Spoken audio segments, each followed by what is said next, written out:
Hello, ladies and gentlemen, and everyone joining us all around the world for the start of this year's Oxford Geoheritage Virtual Conference. You are most welcome from wherever you are joining us. We have more than 450 delegates joining us this year for the second OxGVC conference from more than 70 different countries, and you are most welcome wherever you're joining us from today. My name's Jack Matthews. I'll be chairing today's sessions, and then tomorrow you'll be hearing in the chair from some of the other members of the organising committee. A few reminders before we get going. The first thing is we've had a few questions in already about how people who aren't registered for the meeting might be able to follow along. And the easiest suggestion is for them to pop along to the OxGVC YouTube channel, where all of the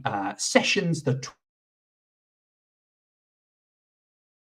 to share the links to those streams. So do pop along. I might be able to get you a link in the chat at some point, but do feel free to share that. We have a wonderful series of events for you. We have two amazing keynote speakers, one of whom will be today, and the other, Priscilla, will be wrapping up the conference at the end on Thursday. We have more than 20 talks, 30 flash talks, and nearly 50 posters. And a reminder that all the talks and the flash talks will be happening here, whether you're joining us on our YouTube live channel or indeed via the live stream on the OxGVC Facebook group. If you have any questions or comments, do put them in the comments under the video or to the side of the video, and then I can respond to them. And indeed, if you have any questions for our speakers, do put those in the comments as you think of them.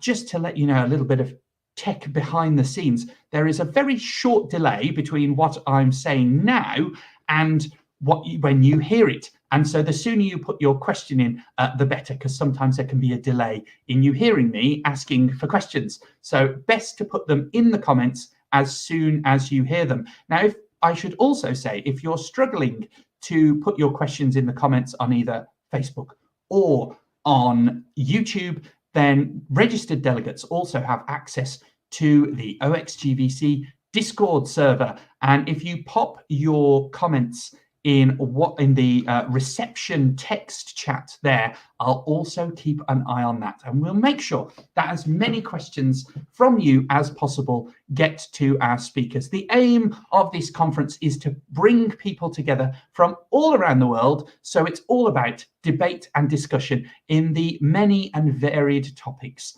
of geoheritage. Now we're just coming up to the time when we're going to get started. I can see that Ben is ready, our first keynote speaker. I just want to make sure I've hit all the good points that I needed to before we get going. A reminder that our poster presentations, please see the delegate email, which has been going around, where you've got a link to the OxGVC Google Drive, where you can see all of the many posters that are being presented this year. And there are dedicated discussion sessions for those posters that are going on over the next 4 days. And you need to be on the Discord channel to be part of that. As we say, this is all about debate and discussion. You are a part of that. So if you've got any questions, reach out to people. I am sure that they will want to hear from you. Right. I think we are there. And then just finally, to remind you that if you have any thoughts about this year's meeting, really enjoyed a talk, any thoughts at all, please do share that on social media using hashtag OxGVC. And I want to, just before I introduce today's keynote speaker, I just want to say a big thank you to the two main organisations supporting this year's meeting. Of course, the Oxford University Museum of Natural History, and we'll hear a bit more about them over the next coming days, and the Charnwood Forest Aspiring Global Geopark from Leicestershire in the UK. And we might see a video from them at some point too. So without further ado, I'm going to introduce this year's first keynote speaker. And I'm going to bring him up on the screen now. It is Ben van Wyk de Vries from the University Clermont-Auvergne.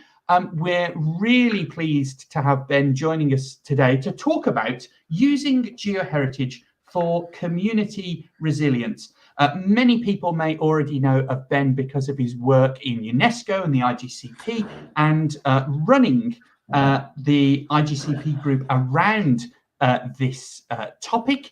We saw, in fact, some of the students involved in this topic speak at the OxGVC 2 years ago. So I'm sure we're very excited to hear a little update about what's been happening since then. And without further ado, Ben, I will bring your slides up on the screen. There we go.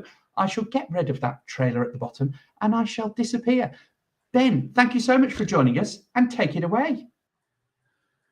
Thank you. I hope you can all hear me. Just to check. We can hear you loud and clear, Ben. Jolly good. It's always worth making sure that you can do. And I just want to make sure that I can move my slides. Is that my slides moving? Yes, it is.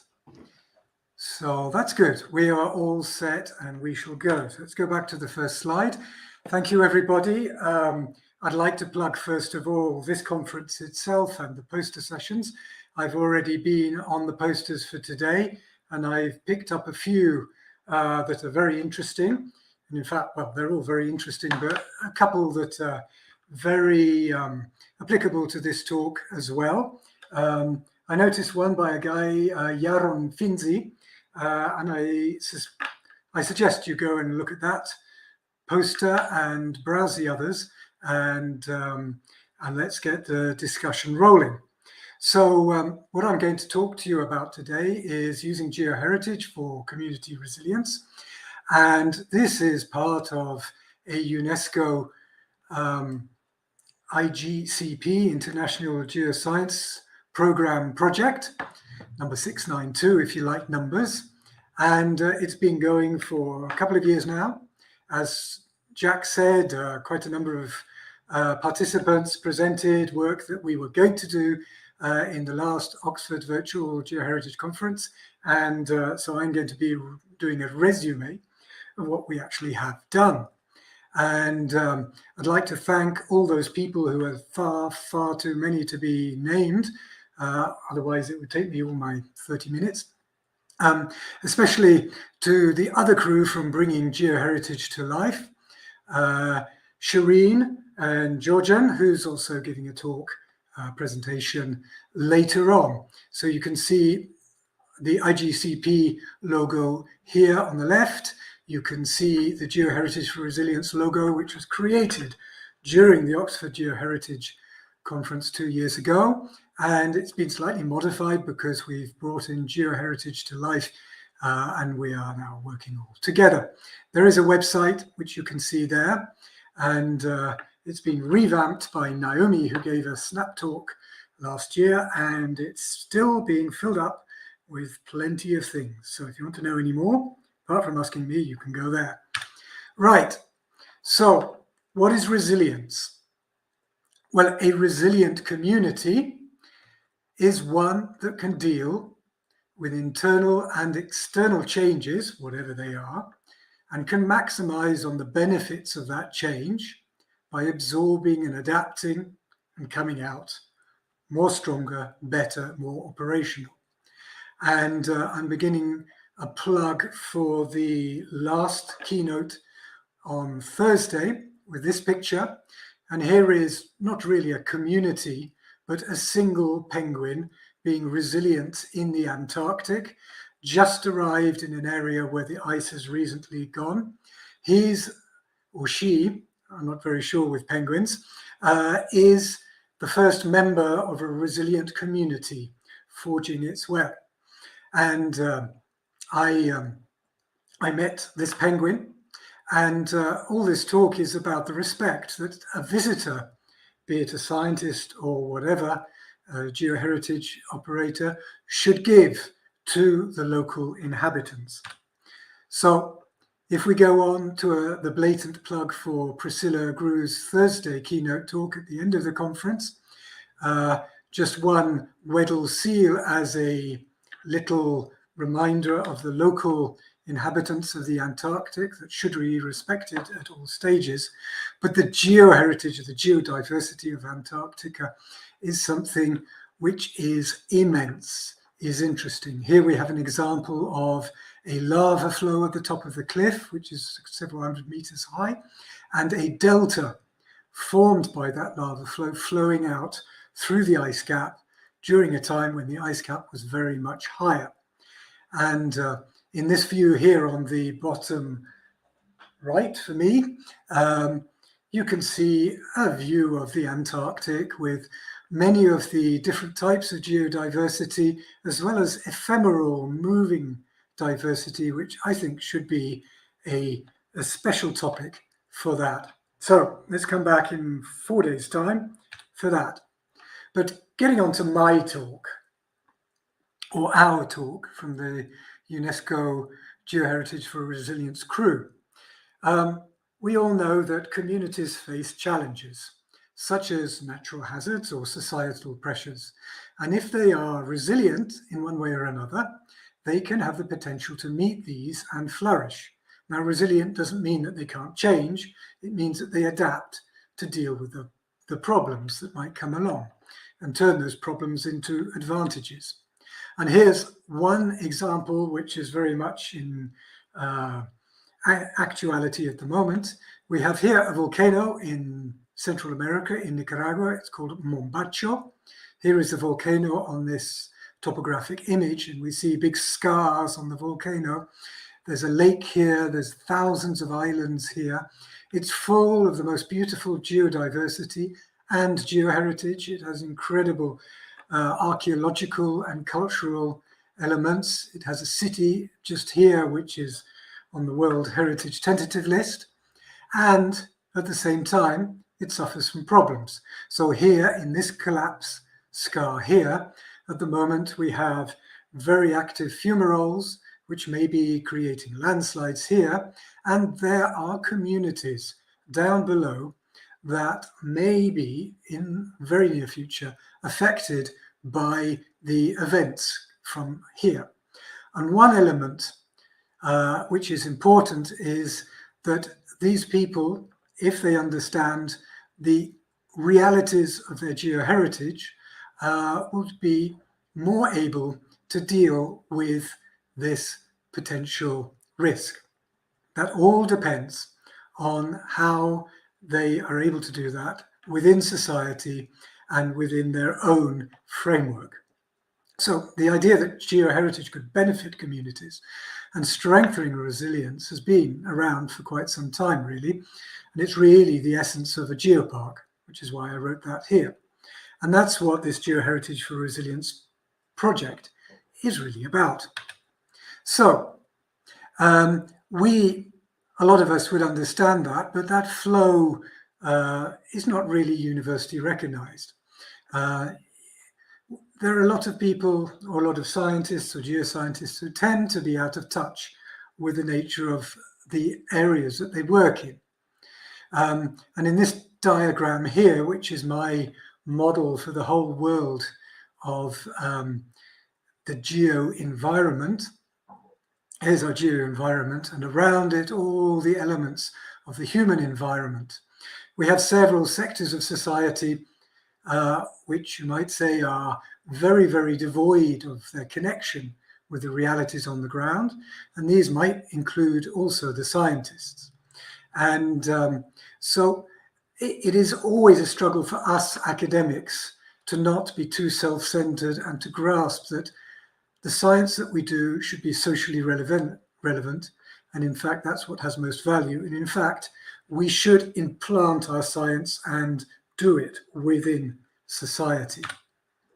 So here's an example, and I'm going to go through several examples of the last 3 years of work for Geoheritage for Resilience, showing how it's flourished in various locations around the world. I'll come back to this engraving in the Sia rock of Arequipa, showing the history of the rock engraved in the rock. But first of all, some basic steps of how we or anybody should set up a project with partners in other parts of the world. First of all, it's an element of co-starting a project with your partners. We should not be like the man from Del Monte, in my favorite old advert from the TVs, this besooted, behatted gringo who comes down into the plantations and cuts open a pineapple and says yes to all the quaking farmers around him. So it's the exact inverse of that. You can turn up in a snappy suit and a hat as well, but what you need to do is to hear the yes from the local people.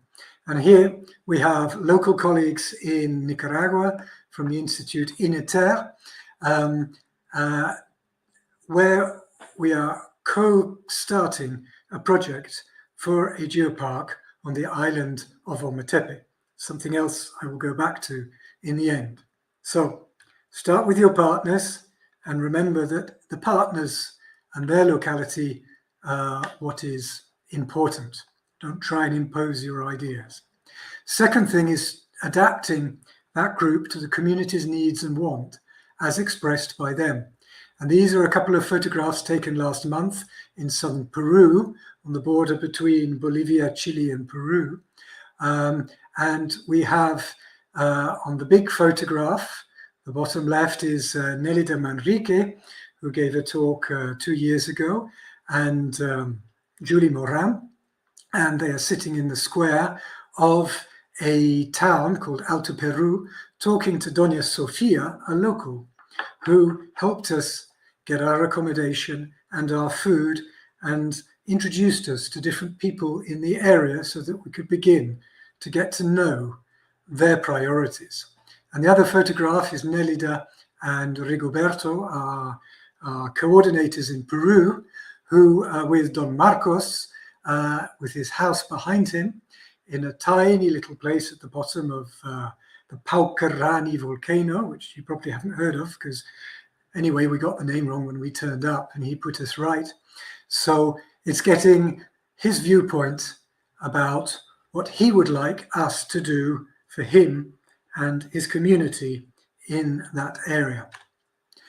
So you form your team, you make contact with the locals and you understand them, then you develop a broad team around that project. And here on the island of Ometepe, returning to Nicaragua, we have a group of people who are all different. There are a few geologists and geoheritage people amongst them, but there are also people from education, civil defense, locals from the alcaldía, the council, local council, education specialists, cultural specialists, what have you, all on a geoheritage type. So, working all together, what sort of internal and external resilience might you be able to develop with this sort of geoheritage project?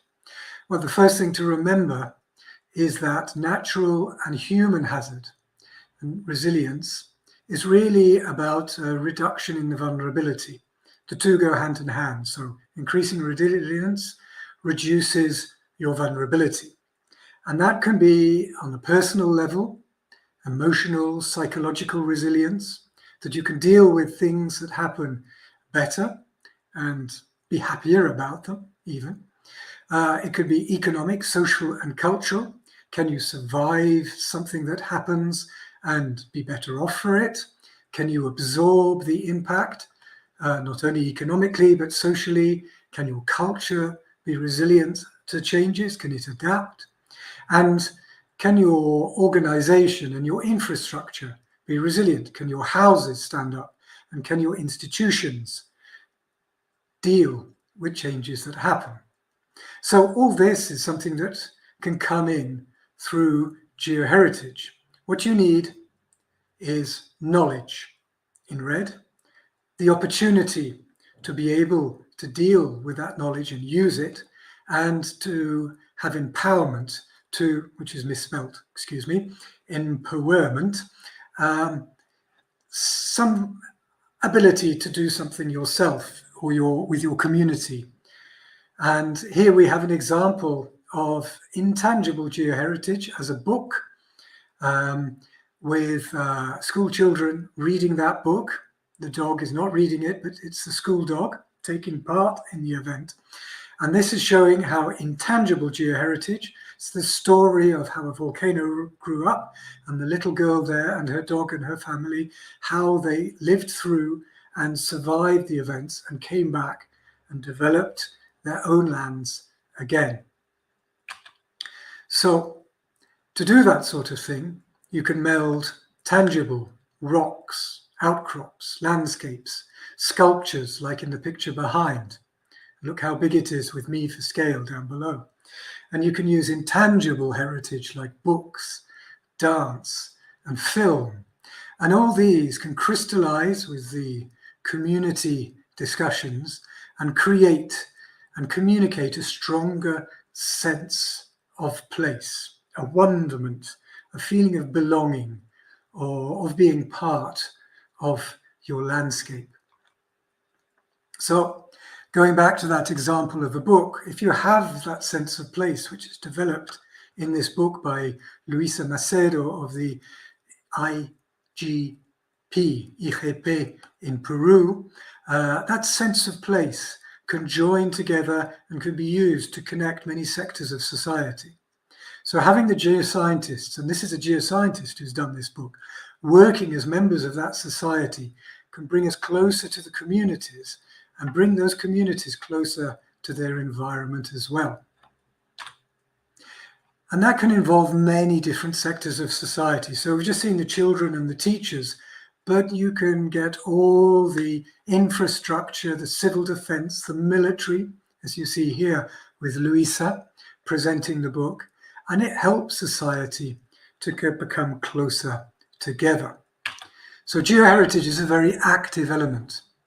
And going back to that community school, we can see the community professors here acting out the book. The little dog is the little dog in the picture, and the little girl in the book is one of the professors dressed up in her traditional clothes. And they acted out, and they even made the volcano beautifully using out-of-date fire extinguishers. Brilliant way to do it. And now they have a representation of the book by themselves that they can do through the communities and increase the awareness of their own environment. Not just about disasters, but about how to use their environment as well. So let's give you a few examples. The Ruta del Sillar is a tourist route in Arequipa in Peru. And over the last couple of years, we've worked with the locals, again, starting off with discussions with the locals, approaching, understanding them, and seeing what they would want, and slowly building up tangible and intangible heritage with them.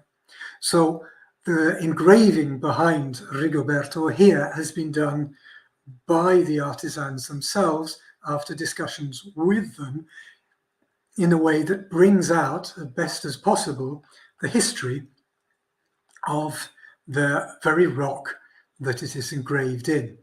And that can be done with tangible sculpture like that, with more scientific information panels, as you see here.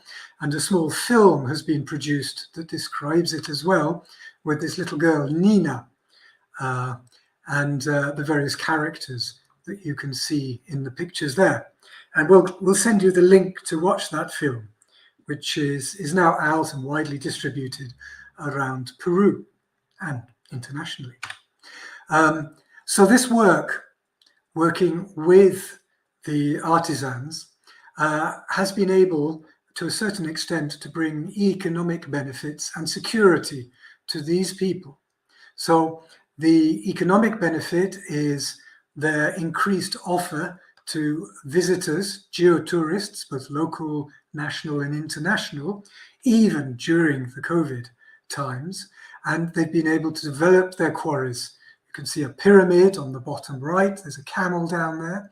There's a nativity play. There's a couple of bulls on the other side, head to head. and you can see all the sculptures around.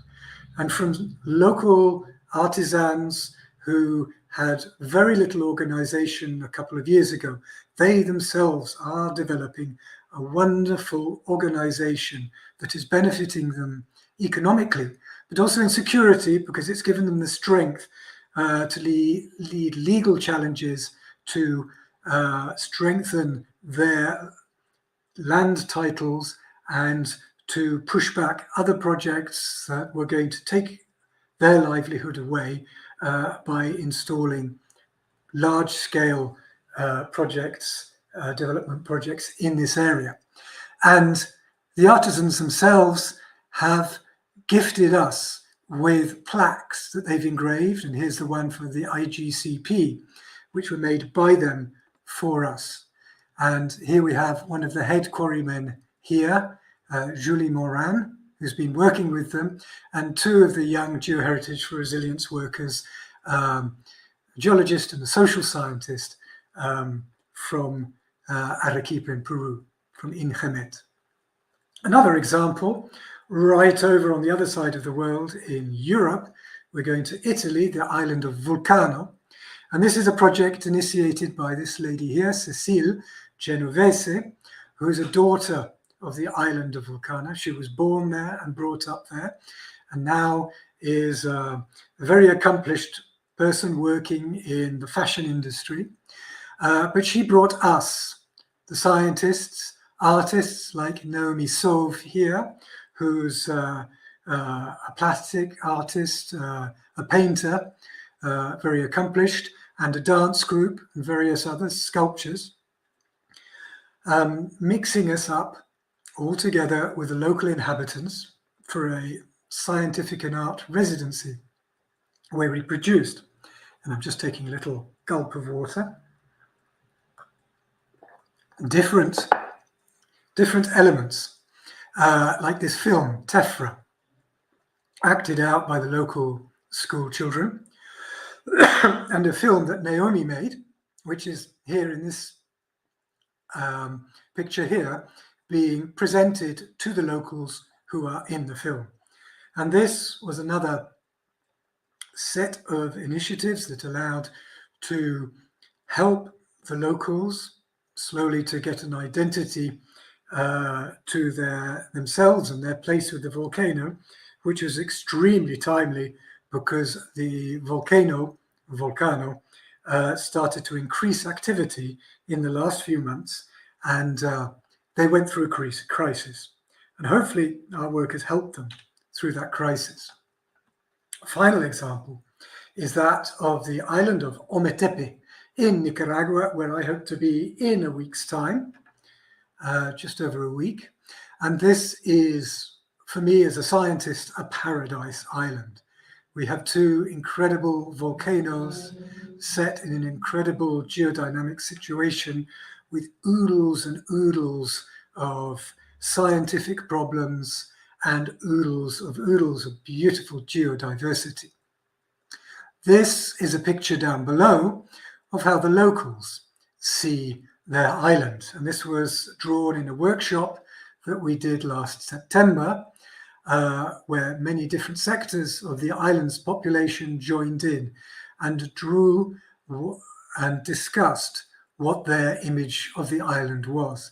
And this was absolutely invaluable for starting to work out the way you would approach a geoheritage project, how you would develop your geosites, not just as a scientist, but how you would develop them to work, to communicate, and to benefit local people. So here we are on the island of Ometepe. In the picture with the people in, we have the lady who is also in the picture on the other side. She is the mayor of one of the towns on the island.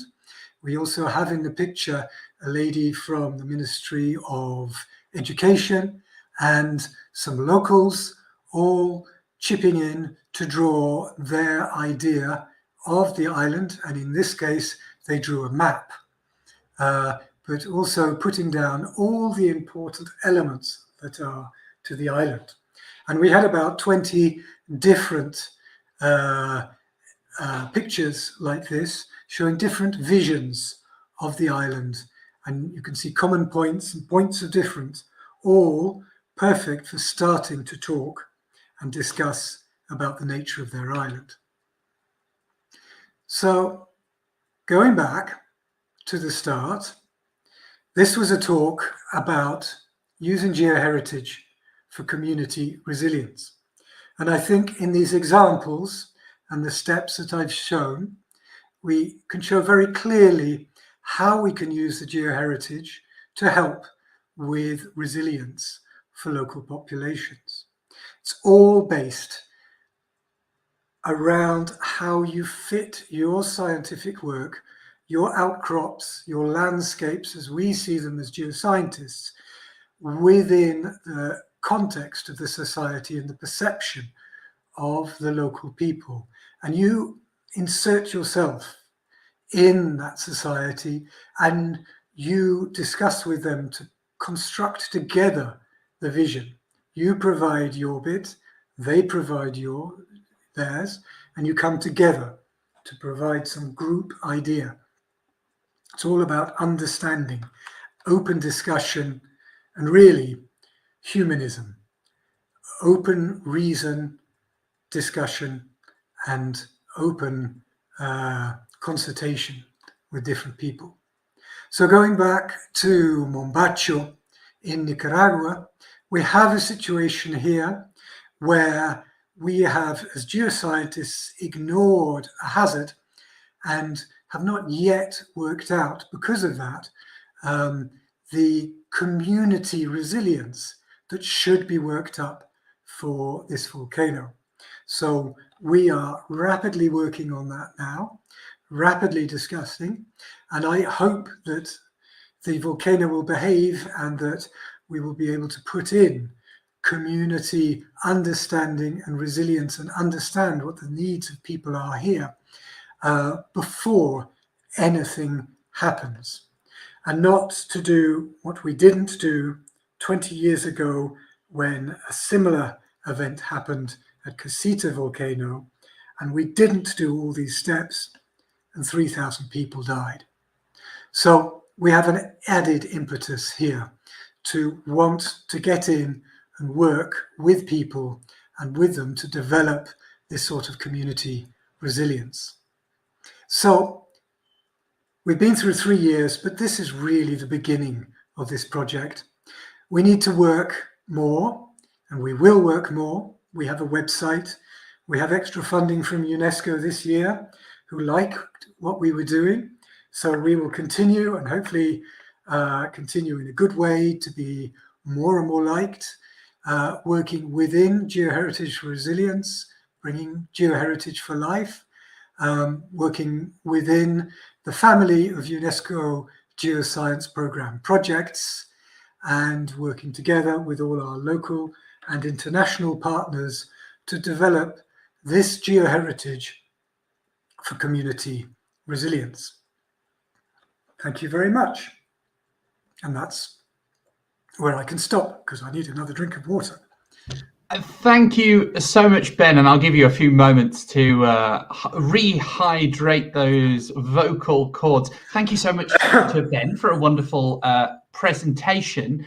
And we should also, as we've been talking about ethics, it gives me a good segue to thank 2 organisations who have also been supporting this year's meeting. Firstly, ProGeo, the International Association for the Conservation of Geological Heritage, but also IAPG, the International Association for the Promotion of Geoethics. And we're most grateful to both of those organisations for promoting the meetings here. I hope everyone enjoyed Ben's talk. We've got people all around the world joining us, and people are loving that they can join us from wherever they are. I think we've even got Leslie Dunlop's joining us from a train between Oxford and Newcastle. Just a reminder, if you have any questions, do put them in the comments. I can see that most of those are coming through from YouTube. If you're having any issues putting a comment under the screen, I know it's a bit more difficult on Facebook, you can also put them in the reception area chat on the Discord channel, and I will put as many of those to Ben. We're going to do Ben's questions now, but with the other talk sessions, there will be a kind of compendium question panel at the end of the session, so that maybe we can get a bit of a discussion going. Lots of people very happy with your talk. Who have we got? Nina's joining us, Marie-Noël, lots of people. So thank you very much, Ben. I'm going to start off by asking perhaps a slightly provocative question, which is the method you talk about working very much in hand with local communities and driven by local communities, I think will sound entirely logical to most of the people in the audience here. But perhaps thinking more broadly about the geosciences, do you think there are any reasons why that might not have been the case up until now, and indeed may still be the case, that other people aren't taking on board what is, for I'm sure many viewers today, a very logical proposal that you're putting forward about how we should work with communities around the world? Well, if you want a provocative question, then I'll give you a provocative answer. Okay, first of all, you could suspect that most geoscientists and scientists live in labs, research labs, which are essentially cut off from the rest of society, with a funding system and a promotion system which is basically cut off from the rest of society as well. So to survive in academia, spending a lot of time with other people and discussing your science has up to the present not been something which is a priority.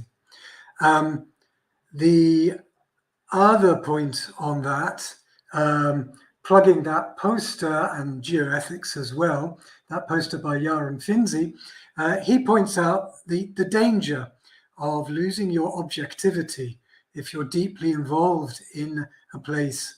And that is also something to not forget, that as scientists, when you're working in a local project like this, you can become very caught up in that, and you can become very attached to the people and the place, and a sense of detachment is always needed. You always need outside people to call you out. So that's why I think the Geoheritage for Resilience project is so good, in the sense that we do have local projects, but we have a lot of outside input as well. And that means that you don't get too caught up in it, and people can call you out when you are perhaps going a bit too far with something. So there you are. Excellent, thank you, Ben, and we appreciate your frankness on these things. Sometimes we have to be frank about these things. Right, we've got a question from Soledad. I'll put up on the screen there, asking about, obviously it's very important to engage with locals, but what about if locals don't want to engage? Perhaps the Geoheritage community might recognize the importance of an area, but what does one do if the local community don't want to engage on that? And Soledad raises the point in a separate comment about, how do we ensure the conservation of geological heritage if local people aren't perhaps engaging? Would you see a particular route to bridging that problem? Well, I would say that if the locals are really not interested, then that's it. You shouldn't do something if the locals don't want you to do it. On the other hand, there are many reasons why people might not be interested in it. It might be an economic thing. It might be that, for example, I remember the town of Húsavík in the northeast of Iceland, which has a large fault running through it. And the local people do not know, they do not want to know where that fault is. They want to share together the risks together. And in the sense, if they don't want to know about it, it's not that they're blind, but they've made a decision, and that should be respected. So if you think there's a necessity to overcome that sort of willful ignorance, there are soft ways of doing it. And this is what all the examples from the Peru, for example, the engravings in the Ruta del Sia is to increase the knowledge. And if people have more knowledge, then they may take that decision about dealing with the risks and may appreciate their geoheritage more. But in the end, if they don't want it, don't do it. Well, publish a paper on it, but don't bother them with it. And that's a very, very good point. That's a very, very good point. And people are agreeing with you. I can see that Naomi, who you know, is agreeing with you in the chat. Do keep those questions coming in. And just a quick reminder that we have the poster session coming up after today's talks.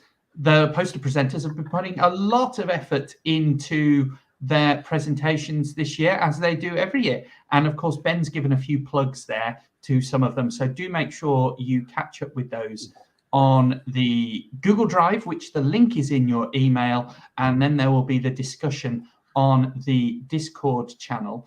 An issue that's come up quite broadly, Ben, in geoheritage and the geosciences in general is raising standards, and there's been a certain amount of, quite rightly, of calling out of poor standards. Would you have any advice for people who are seeing geoscientists not following the best practice that you outline here and being very top down? And what would one do if one is confronted by a colleague who's being the man from Del Monte? Let's put it that way. Well, yeah, funnily enough, this did happen to me quite recently. I won't mention any names, but a very good friend and colleague to me, I found, was acting in a way that I thought was ethically and practically unsuitable for the project. So we discussed it.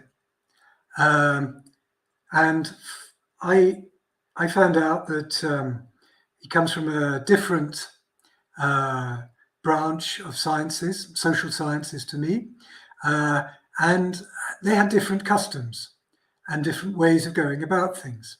And I realized that he wasn't being the man from Del Monte. He was just being, he was just coming from a different angle. And we sat down and we discussed it with the different partners. And we realized in the end that maybe both of us were not perfect, and we could perhaps act in a better way.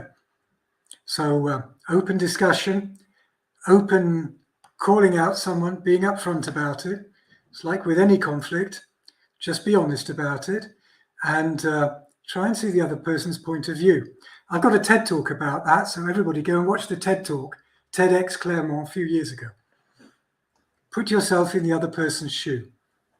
There you are. It's a plug for me. Excellent. And Ben's mentioned a few links, and I'm sure we'll get those shared around on the Discord server there. And we've got I'll go one final very quick question, hopefully a very quick answer, but it is a complicated issue. And we've got a question from Atone Skamaka, who asks, how do we get out from the neo-colonial paradigm of science so that we can optimize the discussions and mutual understandings between scientists and local communities? Caramba. Well, I think we need a whole different conference to discuss that. I had the advantage that 30 years ago or so, I got dropped into the wilds of Nicaragua and I worked with the civil defense there. And I think for all of us, if you get out and you work with different communities, that's the best way to learn how to not be a man from Del Monte. And I think funding agencies should help in improving our capacity and the recognition of working with people. It's not just outreach, it's much more than that. And I think we, as individuals, should take time out to try and understand our local communities even more. So it's not an easy solution. It's got to come from individuals and from organizations. It has to happen both ways. But if we make some noise about it, we might be able to push people in the right way. Thank you. Thank you so much, Ben. And a note to all our future presenters in this year's meeting. Ben's was a supreme example of keeping to time. So I look to everyone else to follow Ben's wonderful lead. Thank you so much again, Ben. There's lots of support for all the things you're saying on the comments. And of course, I'm sure Ben will be happy to take any further questions in the Discord or drop him an email or what have you. But at that point, we shall say a cheerio to Ben. Thank you once more. I am going to bring up Martin, who is joining us. Martin, can you hear me? Yes, it's very good. Wonderful, wonderful. Then, without further ado, I shall just give me a moment. I'm going to get that question button out of your way. There we go. Martin is joining us, and he's going to speak about exploration and monitoring, two distinct purposes of geosite assessment. There is his wonderful title slide, and without further ado, with 14 minutes, I'm going to disappear. Take it away, Martin. Yes, I started my timer not to get out of the time, so I welcome everyone. It's very good to be here and present in this conference. My name is Martin, as Jack introduced me, and I'm a PhD student on cartography and geoinformatics at the Eötvös Loránd University in Budapest, where also my co-authors work.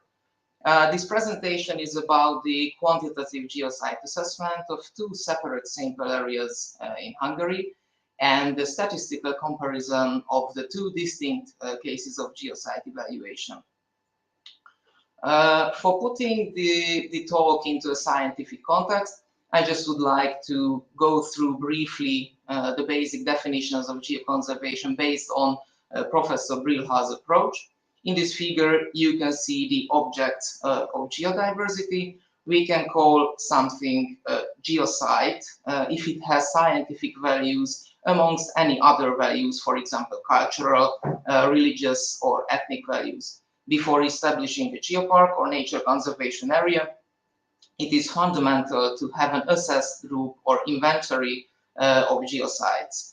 Places and objects or any other sites with any kind of earth scientific relevance or attribution and geodiversity value are the part of the subject of this great set of geoconservation. There are two basic approaches of geosite assessment. The qualitative assessment is rather subjective way, mainly done by experts of a certain area. The quantitative way evaluates the geosites in a more objective way by using numerical methods. Results using the same quantitative methods can be compared later. This has an important role currently, for example, in the establishment of the Hungarian National Geosite Inventory. That will be the subject of the next presentation. The main aim of geosite assessment is to provide a scientific basis of geotourism potential. So some areas, places, and sites of Earth scientific relevance can be highlighted for tourism purposes. Because of this, either qualitative or quantitative geosite assessment is fundamental for any geoheritage and geoconservation work and tourism investment. However, this is a complex task due to the available base data complexity, the large number of methods already published, and the interpretable communication and visualization. The latter is very important as we would like to communicate our results to stakeholders and natural conservation area managements. This research has two distinct aims: the identification of geosites by evaluating their scientific and tourism values, and establishing basis for further monitoring works by re-evaluating changing values over time. We presume that the continuous evaluation of some factors of the same method over time may help to monitor geosites. What model we use for the assessment is the geosite assessment model. That is a great milestone in the development process of quantitative methods. It is consisted of two main parts: main values and additional values. Within the main value group, there are different subgroups: scientific, educational, the scenic aesthetic values, and the protection values. And also the additional values group is divided into two value groups, the functional values and the touristic value groups. Each of these groups are divided further into sub-indicator groups. The main value sub-indicators, there are 12 of them, are evaluated on a scale of 5 values from 0 to 1. And the additional value groups the group is divided into 15 sub-indicators that is also divided by the values between 0 and 1. Each geosite is assessed by evaluating all these sub-indicators separately. By summing up the indicator values, the geosite assessment model score of a geosite is produced. Yeah, a few words about our sample areas. The surrounding of Lake Balaton is one of the most visited tourist destinations in Central Europe. Most of you might have heard about this region before. The northern coast of the lake is the part of the Transdanubian Mountains, and it is well known for its unique geological formations, besides its famous wines and spas. This is a good basis for geotourism utilization. The Bakony-Balaton UNESCO Global Geopark, managed by the Balaton Uplands National Park, is responsible for the geoheritage of this area. Our work studies the eastern part of the Balaton Uplands. You can see the green rectangle on the map of the Bakony-Balaton Geopark. The oldest formations in this area are from the Silurian period, but the most specific rock of the area was formed during the Permian that is widely used as a building stone. This is a red sandstone. Apart from this red sandstone and Permian rocks, such rocks as in the Alps can be found here from the Mesozoic, especially from the Triassic. Another area that we worked on is the Gerecse Hills, the northern part of the Gerecse Hills. It is also a part of the Transdanubian Mountains. The near-surface construction of the Gerecse is dominated by Triassic limestone, but in addition to this, Jurassic limestone that is extremely rich in fossils is also present in considerable volumes in the area. Some part of the natural protection area of the Gerecse Hills in our evaluated area enjoy special protection, such as the Pisnica Hill, the Szász Valley next to Somod and Agostyán, that also has a forest reservation area. The Great Somlyó Hill built up from Triassic limestone, and the Asszony Hill next to it. These may be visited with special permissions and with guides only, while the rest of the area is freely visitable to visitors following the designated tourist routes. There are also some functioning quarries in the area because the Triassic limestone is very popular here as a building stone. These mines are not open to public just in special occasions and with permissions. The northern part of the Gerecse Hills has not been assessed neither qualitatively nor quantitatively, although its geoscientific heritage is very valuable. After data gathering and processing, we got the sets of sites to assess.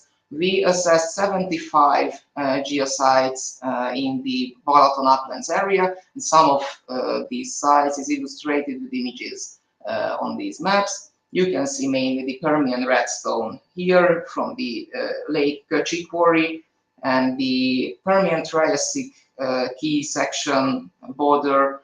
It is very good to see the Permian sandstone in the lower part and the Triassic limestone and marl in the upper part of the image. And there are also some limestone examples from the Ember Cliff and the Niske Cliff from the area.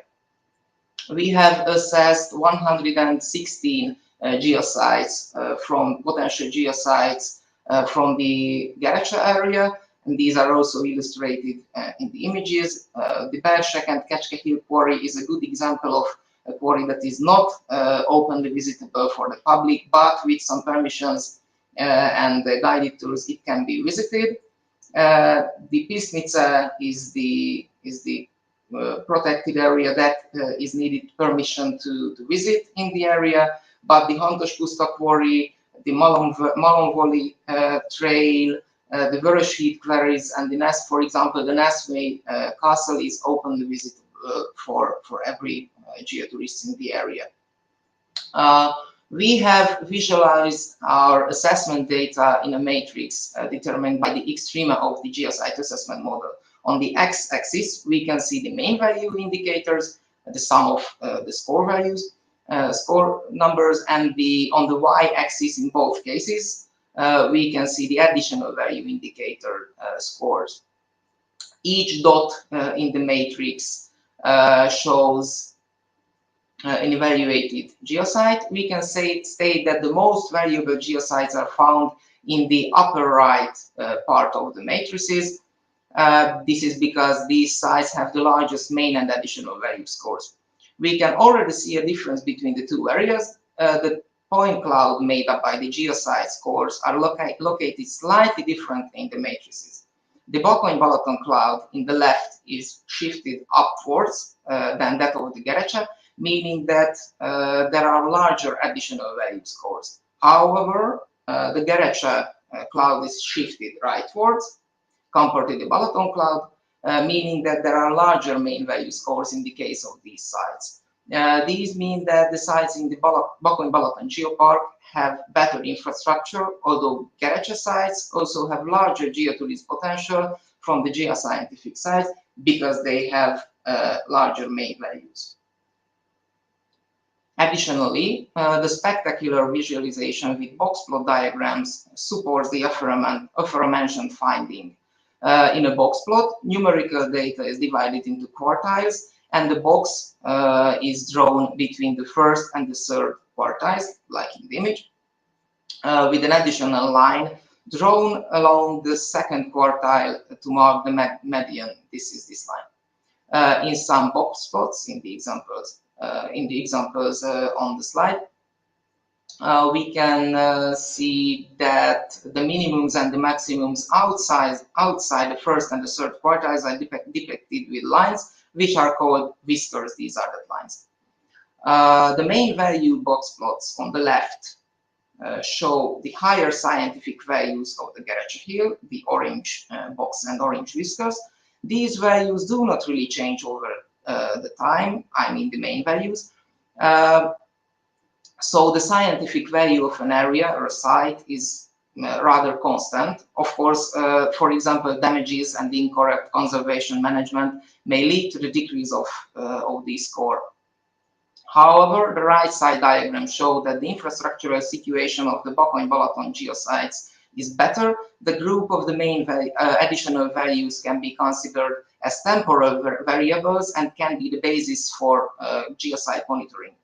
If geotourism developments occur in the Gerecse area, for example, establishment of visitor centers, buildings of information boards, and the expansion of tour guide services, additional values may start to grow. In this way, the continuous reassessment of some sites may reflect the effect of the additional value development on geotourism potential of each site. Just a few words for conclusion. According to the construction of the geosite assessment model, temporal changes do not affect significantly main values in a short time period, but additional values may change in a mentionable extent due to infrastructural changes. Our assessment proved that both areas are suitable for geotourism utilization, as both areas have high main values. Apparently, the infrastructure of the Balaton area is more developed. This is because there is already a functioning geotourism institutional background. There are also two examples in the Bakony-Balaton area that shows up as a monitoring issue. Two visitor centers were already built next to two imported geosites. These have already modified our 5-year-old assessment values in the area. These are the two visitor centers newly built in the Bakony-Balaton area. These modify the additional value scores. And that's all. Thank you for your attention. I hope that I could show a statistically and quantitatively interesting approach to geosite assessment. In case of any questions, do not hesitate to write in the chat or contact us via these email addresses. Thank you very much. Köszönöm szépen, Martin. A wonderful, wonderful talk and a brilliant example of sticking to time as well. We do love it in these online meetings when people do that. Reminder to everyone, if you've got your questions, we're going to take the questions for our 3 talks now at the end of the session. So do keep those coming in the comments here. Without further ado, we're going to stay with our friends from Magyarország and go over to who is he now? We're going to see János. Jó napot, János. Oh, I can't hear you. Sorry, I mute. I can hear you now. Yeah. Perfect. Right, is your talk ready? I'm going to bring up your screen now. Thanks. Oh, we've got a bit of a fractal. I think we're looking at the wrong screen. While he's just doing that, just a reminder, if you've got any no, talks, I'm only one screen, so oh, you're sharing no our screen. You're sharing our screen back at us at the moment. You just need to bring the PowerPoint presentation into that window. It should be if you click, there we go, and go to full screen on there.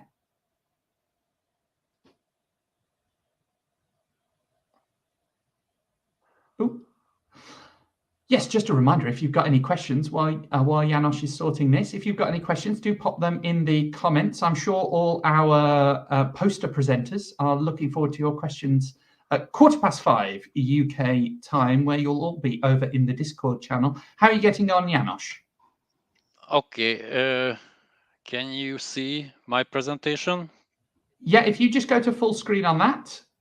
Okay. There we go. Perfect. Take it away. Perfect. Thanks. This is my talk, Hungarian National Geosite Inventory Project. I'm presented here as a chairman of Hungarian ProGeo community, and other co-authors are the member of the management board of the Hungarian ProGeo. Hungarian ProGeo is a thematic section of Hungarian Geological Society.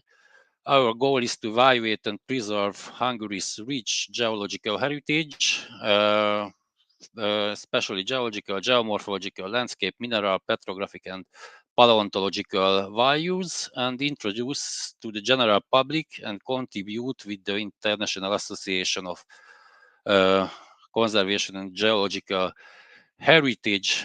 As some introductory notes, management of the geological heritage assumes the existence of comprehensive inventories. This has become quite common at regional level, as presented here by Martin, the previous talk, with the emergence of geotourism and related development. Several countries have already established the National Geosite Cadastre to inventory geological and geomorphological objects. The earliest national site listing dates back to the last centuries from Great Britain, which was followed by comprehensive initiatives, for example, from Spain, Finland, and Czech Republic. The completed national inventories have been made available in a map database by Geoheritage Task Group of International Union of Geological Scientists. Here is the heritage sites map and the involved countries from all around the world. Some notes about Hungary. Hungary is a small 93,000 square kilometer area, but has a diverse geological structures, including the oldest metamorphic basement from the west of the country, thick Mesozoic carbonates from the Transdanubian range and the northern Hungary. But the current landscape is mostly defined by late Cenozoic geological evolution. including large back-arc basin formation due to the anomalous crustal thing and high geothermal gradient. The related volcanism lasted between 20 and 2 million years ago, including large rhyolitic tuff explosions, andesitic composite volcanoes, basaltic lavas. The following geomorphic inversion lasted in the Pliocene to Quaternary, and the final periglacial landscape evolution and aeolic fluvial sedimentation closes the evolution of the landscape. The geological map in larger and connected Springer volume, the geology of Hungary. The cross-section highlighted the geomorphic inversion, the uplifted mountain region, and the subsided basin up to 6,000 meters sedimentary cover. About the preliminary inventories, in Hungary, since the first declaration of protected areas, hundreds of national values have been protected, including a large number of geological and geomorphological areas, as evidenced by the first landscape protection area. According to the Nature Conservation Act, special objects are protected ex lege, for example, caves and springs. The available published compilations at national level are either thematic, including geological case section, and there are regional compilations, for example, the Budapest GeoGuide. The inventory's geological case sections, but there are missing volcanic areas from the country and other thematic compilations, Budapest GeoGuide, Geoheritage of the Hungarian capital, and geology map of Hungary for tourists, and connected web-based interactive maps and ArcGIS map servers for the public. The description on the web service in Hungarian and English, but the conclusion, currently there was no comprehensive national geoheritage cadastre for Hungary. And the current project, Hungarian National Geosite Inventory, HANGI project, launched 3 years ago, major aims to create a national inventory of geosites and develop a useful tool for regional geoheritage management, environmental protection, and geotourism development. The project coordinator is the Hungarian ProGeo, involving research institute, geologists, volcanologists, paleontologists, geopark experts, and geoconservation experts from the National Park of Hungary. The project workflow, the project based on regional inventories as presented in the previous talks. There are 3 geoparks, 2 existing and 1 aspirant geoparks, and other landscape units are the basis of the regional inventories. The first step, creating pre-inventory for the regional units. Experts already proposed objects into preliminary inventory. Simplified datasheets contains geographical and descriptive information about each site, geology, conservation status, and protection. After a qualitative assessment procedure made using representativeness, integrity, rarity, and scientific knowledge criteria. And after the qualitative assessment, the objects put in the integrated Hungarian database. For the comprehensive documentary, the Hungarian ProGeo section compiled the inventory datasheet, which records the basic object data contains indicators for the detailed quantitative geosite assessment, and the geosite inventory sheets and the table of contents, geographical settings, nature conservation significance, scientific significance, assessment criteria based on the previously detailed geosite assessment model, maps and pictures. And an example for the data processing, a milestone query from the Inhabitants, which already published in Landscapes and Landforms of Hungary Springer volume. And the datasheets: first, the geographical settings, locality size, ownership, land use, accessibility. Second part, nature conservation, significance, protection, name of the protected area, conservation management issues. Next, the scientific significance. The fourth is the assessment criteria for geosite assessment. As Martin presented previously, scientific value, aesthetic value, protection value, and the tourism indicators, for example, accessibility, additional natural values, anthropogenic values, and indicators of tourism potential, guided number of guided tours, promotion, and so on. And finally, we can put the data into GAM coordinate system, highlighting the tourism potential and scientific significance of the sites. Preliminary results of the project. Currently, the database contains 1,000 records. These are regionally sorted, as you can see here on the maps, and sorted also by major geological attributes, and the compiled regions are in different stages of evaluation.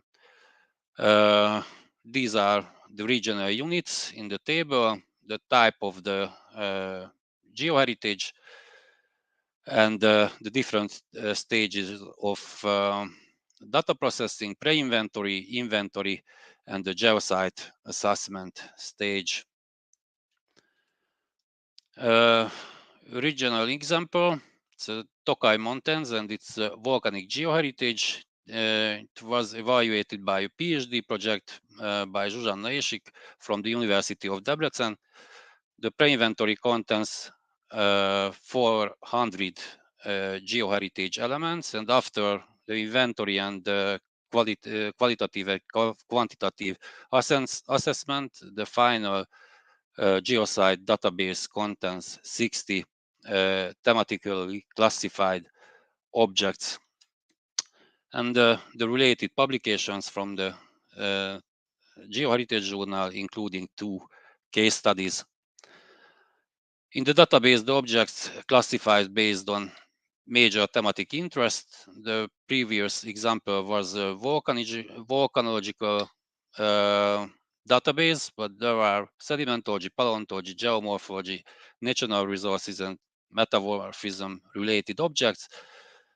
Inside the geomorphology, there are erosional forms, mass movement, fluvial erosion, periglacial and karstic landforms, and 2 other categories are the man-made and the ex situ geoheritage categories. Some examples from Hungary's rich geological heritage: Tata, Kalvária Hill, the relevance, stratigraphy and paleontology, basaltic cones of Szentgyörgy Hill, Iharkut, dinosaur fossil site, Ipolytar nodes, the prehistoric Pompeii of Hungary with paleontology and volcanology interest, Baradla quarry, Mihalowicz quarry from the Bükk Mountains, highlighting the Permian anoxic extinction event, the Füzer dacite neck, representing geomorphology and volcanological interest, and Hungary's highest waterfall from the Mátra Mountains, including geomorphology and volcanology. interest. The project timescale, finally, first we should filling the gaps. For example, the Transdanubian hills and the other lowland regions. The thematic mapping data and the selected database will be available next year. Detailed site assessment will take several years to be completed. Unfortunately, 1 minute finally, left, Janos. thanks. Last two sentences. 30 and 40 geosites from the major regional landscape units will be included in the final geodatabase, and web-based thematic mapping and public geotourism geoconservation resources will be available. Thank you for your attention. Köszönöm szépen, Janos, for another wonderful talk there, learning more about the geodiversity and geoheritage of Hungary. Do keep your questions coming in. We'll be seeing more of Janos in a moment when we go to the question panel. But now we're going to travel south across the Mediterranean to Morocco. I'm going to ask Ayub to join us. Ayub, can you hear us? Yes, I can. Thank you. Someone's beeping. Oh, that's me? Apologies, I'm beeping. Okay. Great to hear you, Ayub. Ayub is joining us from the Sultan Moulay Slimani University in Morocco, who is going to tell us about a geodatabase model for Moroccan caves inventory. I'm going to put your talk on the screen. There we go. Take it away, Ayub. Thank you. Thank you so much. Ladies and gentlemen, a very good morning, afternoon, or evening to you all. It's my pleasure to be with you today and present this ongoing PhD research project related to cave inventory in northern east part of Middle Atlas, Morocco.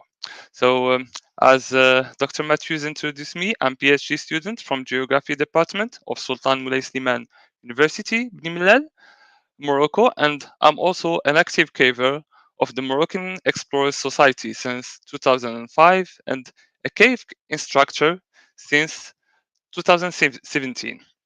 Here I will be presenting a geodatabase model for Moroccan cave inventory. So this research is ongoing and under Professor Yahya Al-Khaliqi's supervision.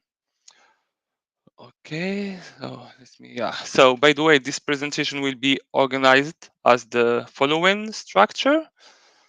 And caves has been frequented since prehistory, explored from 15th century, and systematically studied late 18th century.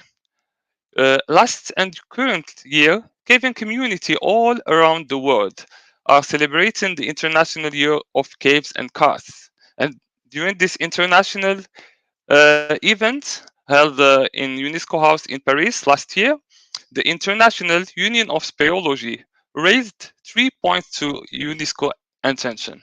So the first one is to develop inventory of all caves and karst features and their contents in the UNESCO protected area. And the second one is related to request UNESCO to expand cave and karst to protected area. And lastly, the International Union of Speleology invite UNESCO to join the union to develop an international ban in the trade of cave materials such speleothems, cave animals and rocks, etc. So here in Morocco, karst area cover around 100,000 kilometers square, and as per the official inventory published in 1981, we have listed almost 600 caves.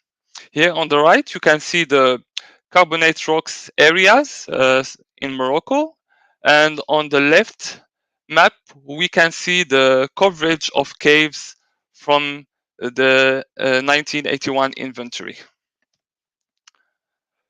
So this karst area hides many caves which are known nationally and internationally, such as Friwato caves in the Middle Atlas, which was explored by Norbert Castry in 1953. Tsohobeit Cave in Reef Mountain, considered as the third deepest cave of Africa, or Wintimdwin Underground River north of Agadir, which is the second largest underground river in North Africa.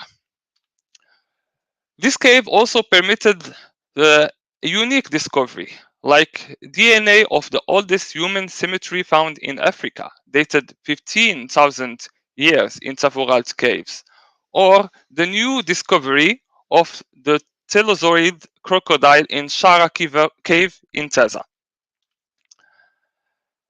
So, last 20 years in Morocco, the caving activity is growing tremendously. New clubs have been created and more people are joining the caving community. This results a rise of explored and discovered caves. At the same time, we see here the two university congress, and also we have many research leading in many caves in Morocco, especially in biology, microbiology, hydrogeology, etc. This dynamism leads certainly to new discovery, and therefore we think that cave geodatabases are valuable to record and track this data. So that's why we see that caving is multidisciplinary, and this caves this cave gets a lot of data collection, and this can be harmful and damage the cave when we collecting sample from speleothems or collecting live species. So for our geodatabase, we are considering 5 points to build it. So for the first one, its GIS tool is offering a variety of capability used from the collection, analysis, management, visualization, and storage of the data. The second point is related to local situation.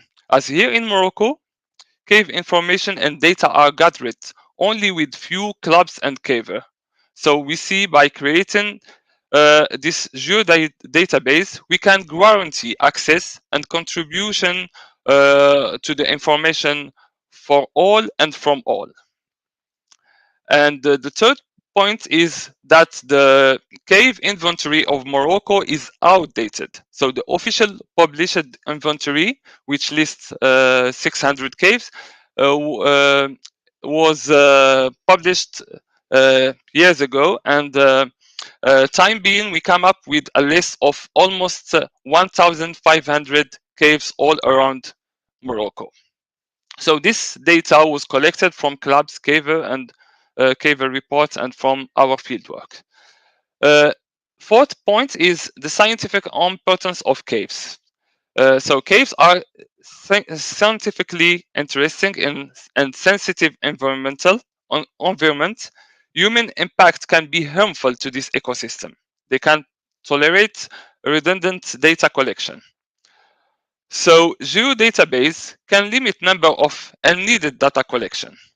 And last point, we consider inventory as a base of geoconservation strategy. Via methods, we can select and evaluate sites. So with that, we consider that geodatabase inventory as baseline for the future research and to have a cave heritage conservation. Okay, sorry. So, meanwhile, when we start designing the collection sheet for our data, we see that many cave organization and federation university researchers has already created templates. So we are inspired from different existing examples to build our local specified geodatabase template. For this step, we focus and consider it three specification. So the first one, it will be objective database based on measurable data, scientific observation. The second one, it will be understandable database, which can be used by caver community and also by outsider user. And the last point is by making this geodatabase everlasting database by simply updating and managing the data. So the framework we adopt is based on a paper inventory model described by Broker in 1996 and by the template of the departmental cave community in Ain, France. So we started from the model on the left, created by Moroccan Explorers Society as report template, to the final, to finally adopt the framework on the right. Okay, so yeah. So we started from the model, I said, on the left to the one on the right. Our inventory is structured into 5 sections, as you can see. The first one is related to naming and date information. Second section is related to location details. The third one is about cave description.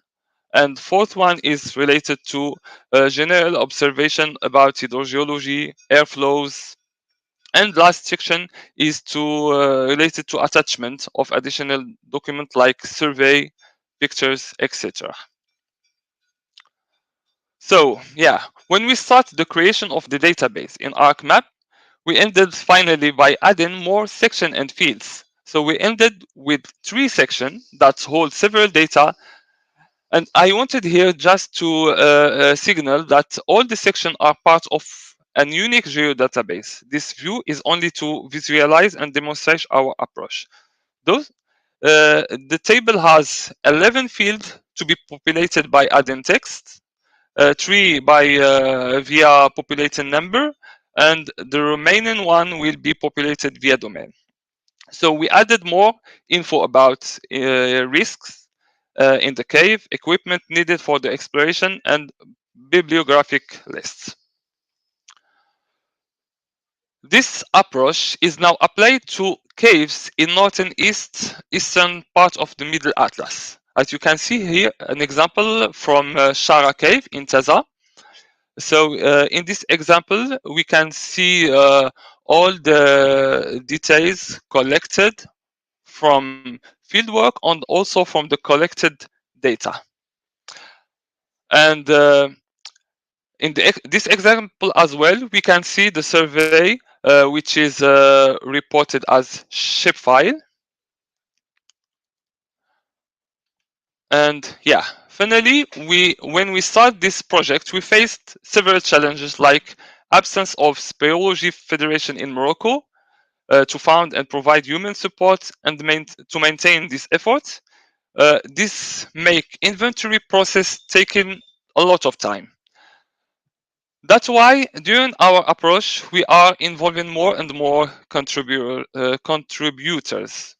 And finally, here a summary of what we got. So from the inventory of 1981 to the list of caves in Morocco, which is almost 1,500 caves. What is coming next? So we will involve university researchers, cavers administration. This is how we can maintain the database, and together we can share easily data to share data and to decide which data can be published for common users and which one need to have access permission. The second point is data are made to be used in this to be shared. And we are also planning to develop a web portal, geoportal website to publish this data. And also we are planning to develop a mobile application to visualize, collect, and update this geodatabase. And finally, As part of our PhD research project, we are working on developing a cave inventory process based on survey station data collection. For this approach, data will be collected and populated for each station during cave survey process. We estimate this approach will be more credible for evaluation and protecting cave as geoheritage. And yeah, hopefully I can present it during next Oxford Geoheritage event.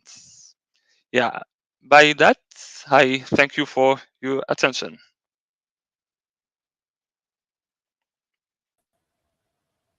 Merci beaucoup, Ayub. A wonderful talk and a brilliant end to the first session. At that point, I am going to ask the other talk presenters, Marton, János, and Ayub, to join me on screen. So I'm going to add you into the stream now again. And do keep your questions coming in.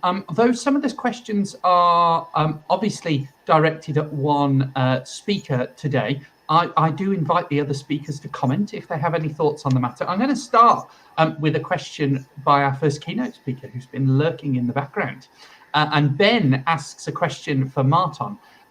Can a value be the public's perception of the geoscientific element? Can a value of what you're doing in your assessment be what the public feel about a particular element? Yes, in fact, there is a modified version of the geosite assessment model that operates with not just one factor about the public's opinion, but to weight every sub-indicators with the opinion of the geotourists and visitors of a certain geosite. This makes the evaluation rather more complicated because we need to operate with the visitor's value of each geosite, but it makes possible to give hints about what the visitors consider important, what do they want to experience or see at each geosite, and the geosite managers, geopark managers, and the stakeholders may initiate developments, infrastructural or management developments according to this, and they may apply these opinions to make infrastructure develop. For example, I have mentioned two visitor centers. These were built partly because the feedback was that geotourists need more infrastructure at these places, and the visitor centers were built. So yes, we can apply the thoughts and perceptions of tourists in the assessment. Thank you, Marton. We've got a question that I'm going to put both to János and Marton, which is about when you're doing assessments. When assessing, how do you limit the subjectivity of the assessment process? Perhaps János should like to give us his thoughts on that. How do you limit the subjectivity of the process of assessment? In the Hungarian national inventory, there are many researchers and geologists, volcanologists, paleontologists include. And finally, not only one person assess and score the object, and there are many included opinion about the final score from the Progeos leaderboard and other involved scientists or geopark experts. So for the national database, this is the process which reduces the subjectivity of the assessment. Anything to add to that, Marton? Yeah, I would just add that objective assessment is very hard because everyone is connected to some areas somehow. So it is nearly impossible to make objective assessment. But as János mentioned, involving more and more experts, and it is important to be experts on the geoheritage area. because they may handle these factors that are needed to be evaluated objectively. It is not completely objective. I mean, because we are, for example, we are Hungarians, so we may estimate the importance of these geosites, but the expertise of the evaluators is a very important fact in this case. And another important factor is the scale. When you compare objects from the whole country, it's reduced the subjectivity of one region. All very, very good points. We've got a question for Ayub that I'm going to put up on screen. It comes from Dr. Annie, who is joining us from Greece, I believe. Ayub, she asks, how do you allow tourists to go caving on their own? Do you have safety rules they must follow? And she raises the point that not all who say they are experienced cavers actually are. What do you think about that, Ayub? Yeah. So for Morocco, there is no rules that prohibit visiting caves.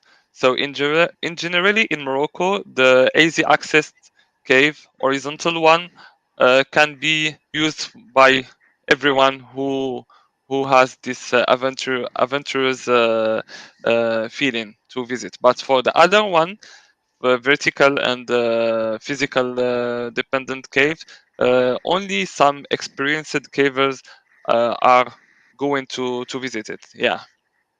So regarding the second part, regarding safety rules, last year in Morocco we are organizing a mini training session with French experienced caver and also with British cavers as well. So many cavers are now skilled and with some diploma. Thank you so much, Ayub. I'm just going to show that there's lots of people thankful for all the speakers today, including Leslie Dunlop, who's joining us on the train, I believe. Thank you to Leslie. We've got a question coming in on Facebook again about that assessment, and Janos and Martin talked about the peer review that you go through so that it's assessment by multiple people. There's a question about how many assessments do you use for one object? Do you have a number that a number of people you need before you'll consider that assessment? It's a good question. First, the Progeo leaderboard is the first group who assess, and it includes 8 people. This is the leaderboard of the Hungarian Progeo, and after other experts included from the certain region or landscape units. Excellent. Well, thank you. At that point, I think we will wrap up. That we've had some excellent talks. I hope you'll agree with me in the first session of this year's OxGVC meeting, and a few technical hiccups, but we got there in the end. This is to be expected. Part of the fun of drawing people together from more than 70 different countries in the world. So we thank Ben and Martin and Janos and Ayub again for their wonderful talks. I'm sure they're willing to hear more from you on the Discord server. So do make sure you check out your delegate email, log on there, because there's opportunities to talk to everyone who's here, but also particularly to our poster presenters who will be in their poster rooms. The first group of them will be in their poster rooms from 5:15 UK time, which is in about an hour and a half's time, if I've got that right at the top of my head. But we will be coming back in 10 minutes. Session 2, do make sure you use the different link.